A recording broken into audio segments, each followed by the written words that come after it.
Hey everyone, Brandon David here with HB Paintless Dent Repair, dentsuck.com. Today we're going to be working on a 2016 Jeep Grand Cherokee rear passenger side door. Pretty good size smash here. I'll show you a clip here explaining the complexities of the repair. We have a Jeep Grand Cherokee. As you can see right here, we have some pretty substantial damage over here on the passenger side rear door. We're going to go ahead and be taking care of this for our customer.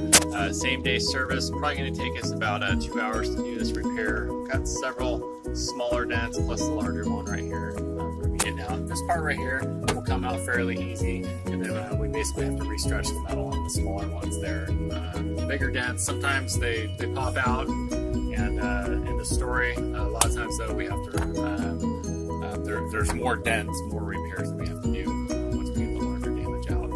This is one of those. So I'll come back to you guys in a little bit and show you guys the before and after on it. Okay, as you can see in this picture, I'm extremely happy because someone forgot to hit the record button for the after video. But regardless of, we got some pictures here to show you guys of how it turned out. Everything looked great on it. The customer is extremely happy. Back to brand new. Saved the customer about $1,000. Only took about 3 hours total, and saved them about a week and a half, 2 weeks trip to the body shop. So give us a call anytime, 714-955-8070. Take a look at us at dentsuck.com. That'll take you to our YouTube channel. Hope you guys are having a great day, and we will see you soon.